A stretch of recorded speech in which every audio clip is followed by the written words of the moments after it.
Friends, in future I am going to upload 300 plus videos covering tricks of aptitude, reasoning and GK. So friends, please click this subscribe button to get updates and click this bell icon to get notifications.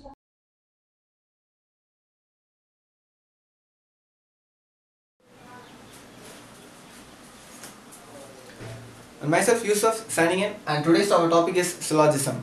And coming to this topic, syllogism plays a very important role in all the bank exams and in campus interview exams, and in some of the group exams they are also asking this kind of topics. Coming to the point of students may feel that this topic is a very confusing one and they need a lot of shortcuts to solve, and they need a lot of practice to solve. Yes, of course it is true, but when we learn the basics of this topic, when we understand what's the real concept of this topic, the questions coming into this topics don't seem to be a very tougher one for the students. And with my methods, I can give some of the powerful techniques and very important shortcuts for this method, for this topic, and you can solve all the questions coming into this topic in just a fraction of seconds. And now I'm just going to take some basics for this topic. The meaning of the word syllogism simply states that giving a meaning. It's like giving a statement or giving a conclusion for a given set of statements. We have solved the topic called as reading comprehension, right? And what we generally do in reading comprehension, there will be a paragraph and we will just go through the paragraph, and paragraph followed by 5 to 6 questions or 5 to 6 topics will be there, and we should choose the apt topic for the given paragraph. That's it. The same thing we're going to do with this topic also, but instead of paragraph, here I will have some of the statements, and again the statements don't have any meaning. Say for example, I simply say that all A is in B. Does this statement makes a sense? Does it have any meaning? All the A is coming into B. It's simply a meaningless statement, and all the questions coming into this topic will be a meaningless one. So I'm just going for a small meaningful statement, and this is just an example for the given topic. I'm just saying that all the students are in the class. I'm just giving a statement like all the students are inside the classroom. And if I want to draw some diagram for these statements, how can I draw it? I just want to represent the same statements in form of a pictorial form. So if I have to do so, how can I draw it? Draw a diagram using only circles, of course, yes. So simply I can go like, I can represent the classroom as, this is my classroom, see, and all students are inside the classroom, and this is my number of students. Simple. So I've simply drawn a diagram for the given statements. The statement says that all the students are inside the class, so I've simply drawn a diagram like all the students are inside the classroom. That's it. And now can I go for one more statement? Like without using all, can I go for one more statement? Instead of the students here, I'm just going for an object called as A. So I'm just saying that all A is in. And instead of classroom, I'm going to say it as, I'm just going to represent it as object B. All A is in B. And how can I draw a diagram for the statements all A is in B? You just can simply alter the classroom and the students. So all students, it becomes A now. So all A is inside the classroom, and again the classroom becomes B now. So simply I can say that all A is in B. So all of the A's place is inside the B's area. That's it. And now I'm just going to introduce one more statement called as, one more object called as C. I'm saying that all B is in C. And now for second statements, how can I draw a diagram? How can I represent in the same diagram? Very good. Can I draw simply one more circle? That's good. So I can draw one more circle and I can take it as object C. Simple. Okay, now we just check the statements with the drawn diagram. All A is in B. All A is in B. It's correct. It's getting followed.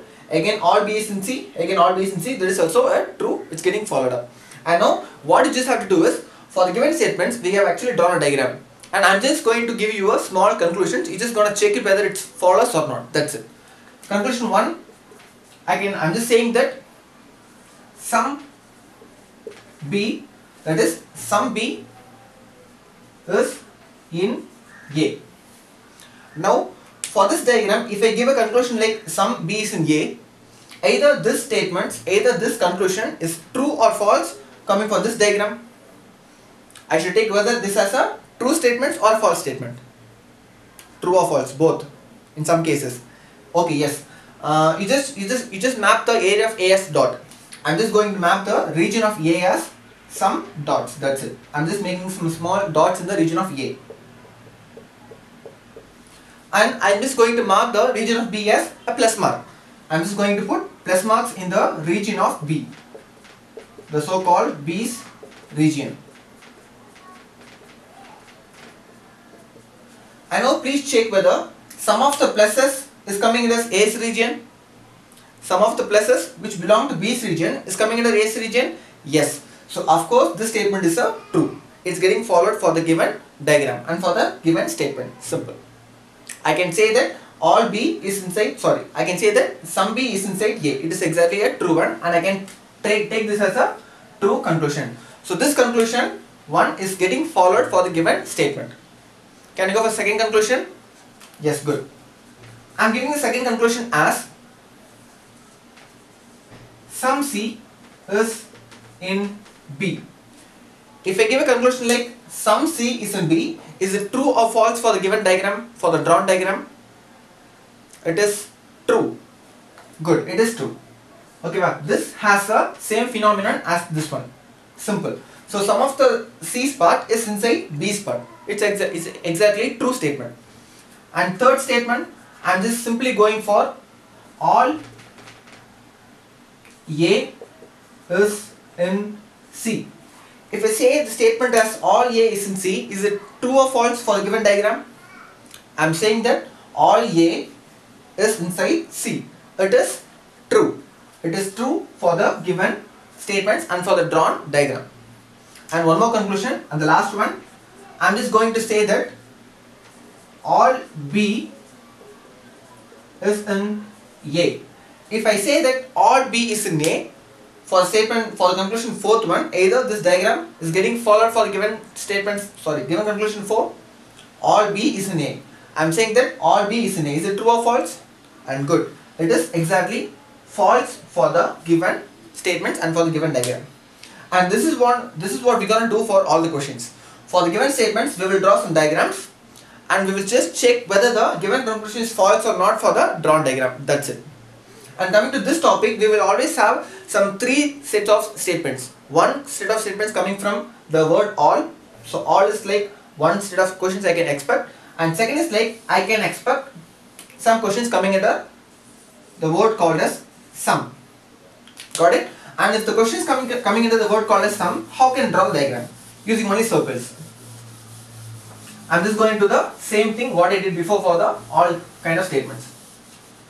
If it is sum, I am just going for a statement like sum A is in B, and I should draw a diagram for the given statement but only in terms of circles. And how can I draw it so?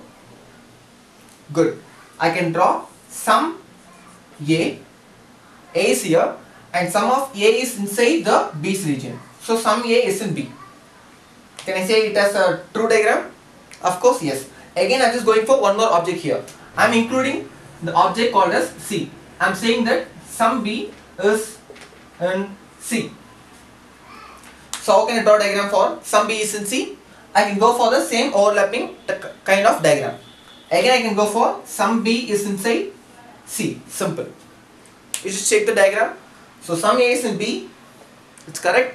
Again, sum B is in C. That is also correct. It's getting followed for the given, for the drawn diagram actually. And now, and my mind goes for some other diagram. My mind is like it's going for some other alternate diagram. So can I draw a diagram like this for the given statements? A is here and B is here. A and B. And can I draw C here? If I draw C in this area, is this diagram is correct or wrong for the given statement? It is correct. It's wrong. It's some other possible diagrams. I'm just trying to get some inputs from you guys, please, because I'm just going to talk here alone. No. Okay, so actually these both diagrams are exactly correct for the given statement. You just check the diagram. Sum A is in B, sum A is in B, it's true. Again sum B is in C, again sum B is in C, that is also true. Again, for this one, sum A is in B, sum A is in B, it's getting true. Sum B is in C, sum B is in C, that's also getting true. So this two diagram must be correct one, right? No. In this one, C and A are related. In this one, C and A are not related. Very good. You just check the question. In the given question, A and B are related in some terms. It's correct. And B and C are related in again some terms. But what about the object A and C? Are they related in the question? Absolutely no. And if a question A and B, A and C is not related, it doesn't have meaning like there's no relation. Relation can be and relation cannot be also. We should take the two possibilities. Can you able to follow me? I'm just going to repeat the same point for second time. If in a question A, B is related and B and C is related, got it? And if suppose A and C are not related in the question, it doesn't have the meaning like there's no relation, and I should take the two cases in the considerations. I should take one diagram as A and C having no relation. This is one possible diagram, and this could be my very first diagram I can draw for the given statements. And in second possible diagram, I should take the A and C to be related in some forms. And here also A and C are not related and that is related in some forms. Can you able to follow me? I am just drawn two different diagrams for the single statements. These both two diagrams are exactly correct for my given question. Got it? And this is what I just have to do for this topic called as syllogism. And I will share some of the rules for you in the next coming my online tutoring one. And in that one you can find some of the certain rules to be followed in the topic syllogism. And using that rules, I can able to get all this kind of things, what to do in syllogism and what not to do in the same topic syllogism. Can you go for next word right now? Yes.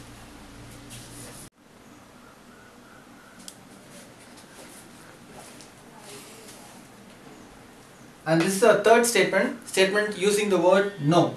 We have already seen the words called as all and some, and we have already discussed much enough words coming under the all topic and some topic, and this is the third statement using the word no. And again, how can you draw a diagram for the given statements no A is in B? And absolutely no means there is no relation. Am I right? No means there is no relations. And if it's no A is related to B, I can simply draw a diagram like no A is related to B. Is it correct? A and B has no relations. And again coming to the second statement, no B is in C. So how can I draw a diagram for the statements no B is in C? Again no means there is no relation, so I can simply draw two circles as separated manner. Simple. So this again no A is in B, it is true. Again no B is in C, I have drawn a correct diagram. And this one I can take it as my first diagram as we discussed earlier in my previous sessions. After drawing the first diagram, so as I told before, first diagram should be just a reflex of your given statements. And after drawing the first diagram, you please give a break and please give some work for your mind and check whether I can draw some or any other possible diagrams for the same statements. And second diagram can be drawn in what manners? Any clue, any guess? Yes, again come for the question. In the question, A and B has no relations and it's given the question. And again B and C is connected in terms of no, that is also given the question. But what about the object A and C? Is A and C has any relations given the question? No, exactly. And if a question in A and C has no relations, it doesn't has the meaning as no. It can be and it cannot be also. Actually, we have seen this point in the previous class itself. In a given question, if the first object and if the third object has no relations given the question, it doesn't have the meaning as no. Relations cannot be and relations can be also. And this we have drawn as in such a way that A and C has no relation. And the second possible diagram, in the second possible diagram, A and C can be related in some forms, simply in some forms. And how can I draw a diagram for that in some forms? Simple. So A is here and no A is related to B, and again B is here, and C can be a part of the object A. Simple. Again please check the same diagram. No A is in B, no A is in B is getting true. It's valid diagram. Again no B is in C, again no B is in C, that is also a true diagram for the given statements. But in the second one, so again what's the difference of the first and second diagrams? Absolutely. In the first diagram, A and C has no relations, and this is just a apt diagram for the given question. And after drawing the first possible diagram, I am just giving a work to my mind and I am guessing for some other possible diagrams, and I have taken the relation between A and C as some relations, and I have drawn a diagram like A and C are some related, and B is again my second thing. Again second circle, I can draw it separately. And again, can I go for one more diagram for the given statements, and fourth diagram for the given statement. For these two statements, I can draw four possible diagrams. First is simply I have drawn it, and second one is this one. And can you people able to guess my third diagram? How can I draw third diagram for the given set of statements? I can place some little bit magics between the A and C parts, A and C objects.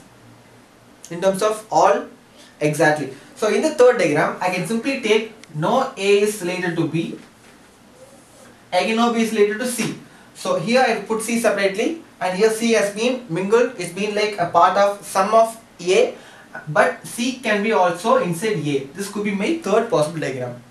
And in my third possible diagram, A and C are related in what forms? They are related in terms of all forms. Okay, this diagram give me the meaning like all C is inside A, and this is also a correct diagram. You just check the statements. No A is in B, no A is in B, it's true. Again no B is in C, again no B is in C, that is also a true statement. So this third diagram is also a correct according to my perceptions. Again, how can I draw the fourth diagram, fourth possible diagram? Again with some magics between A and C is happening. I can just simply go off a reverse of this case. Am I right? I can simply draw like no A is in B, again no B is in C, but all the A's can be inside C. Can you find the difference of the third and fourth diagram? In the third diagram, all C's are inside A, but in the fourth diagrams, all A's are inside C. This is just a reflection of this one, or it's the opposite of this third diagram. And in fourth possible diagram, A and C are related in all forms. Simple. So all the given diagrams, all the drawn four possible diagrams are correct for the given statements, but for getting answer which is necessary and which is not necessary. And if you're able to differentiate those kind of things, you are like very good in syllogism. Once you understand that which diagram is very important and which is like not important, you can simply get answer in the fraction of a second, as I told in my first sessions. Coming for that particular point, I can simply take the first is very necessary one, and this is very important, the first diagram, because this is just a replica. This is just a diagram of for the given statements, and I have not given work for my mind. And after drawing this diagram, I am just thinking for some point, and I'm making some assumptions, and I'm drawing a second diagram, right? This could be also my correct diagram, and this is also important for getting the answer. But the third diagram I have again draw with some assumptions, but that assumptions is based on the word called as all, isn't it? So this is exactly correct statements, correct diagram, but this is like not necessary for getting the answer. You just able to get my point? I'm repeating it once again. The first and second are very mandatory, necessary one to get the answer, while the third assumption is also correct. This is also a correct assumption, but for getting answer, this is not necessary. And fourth is also a correct assumption or correct perceptions, but for getting answer, the fourth is also not necessary. Not necessarily needed for getting the answer. You can just simply take it in that terms. Not necessarily needed for getting the answer. Got it? Why is it so? Why I am saying these two are not necessary? It means that because these two I have drawn on the basis of the statement all. Here I have considered all C is in A, and here I have considered all A is in C. So these two statements having a basis as all is like not necessary, but having basis as sum is always important for getting the answer. Clear? When we solve some problems, real-time problems or ground level problems, you can able to easily differentiate these two diagrams and you will get experience what to select and what to not select. And as I said before, we have some rules for this given topic, syllogism. We will use some of the rules to get the answer, and even use rules for getting answer after the question is being solved. Rule number 1, the very important rule is, please not to see the meaning for the given statement. You should not check. Please should not check at any cost, you should not check the meaning of the given statements. Meaning for given statements and conclusion also. For both these two things, you should not check the meaning. Always you can expect a meaningless statements.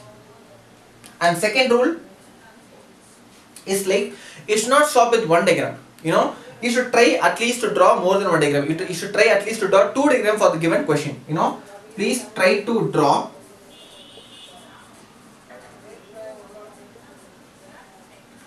at least 2 possible diagrams for the given statements. You should check off the possibilities and you should think of the assumptions and you should try to draw at least 2 diagrams. And at least 2 means the minimum 2. And what's the maximum one? You can draw up to some 2 to 3 diagrams you can able to draw. And you just have this in mind. Always in syllogism, the number of diagrams, the number of assumptions you actually take in mind, the number of diagrams is always proportional. It directly has effects on the accuracy of the answer. Accuracy of answer which you're gonna be select after solving the question. Am I clear? And all these points we will see in a explained manner while solving the question. But make sure that you don't take the unnecessary diagram. You should always draw only the necessary diagram and what's be needed for getting the answer. That's enough. Okay, but please don't draw an unnecessary, less important diagram and waste your time. And third rule is like always in syllogism, you should not try to select the correct options. Always you should try to neglect the wrong options. Try to neglect, just take away the wrong options.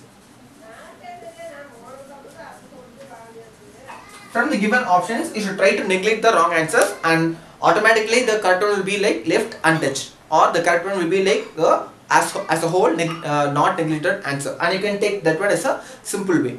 Again, I have one more rule, but the fourth rule is like very important. It's like VV important, and that rule we can discuss whilst we solve the real question. And coming for the word options, coming for this topic, you will get options like A to E. You will get 5 options, and among those 5 options have actually 2 meaning. For example, and I'm sure that you have copied all the statements.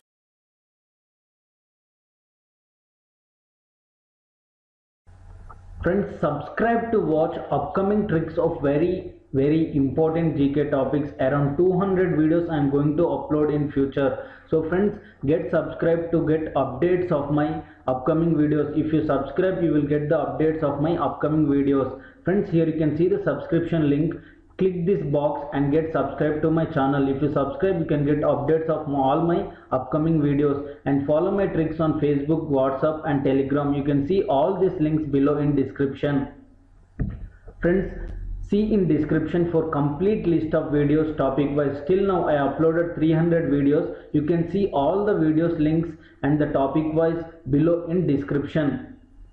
Friends, thank you. Please share my videos and don't forget to like and subscribe. If you subscribe, you can get updates of all my upcoming videos. Thank you. Have a nice day.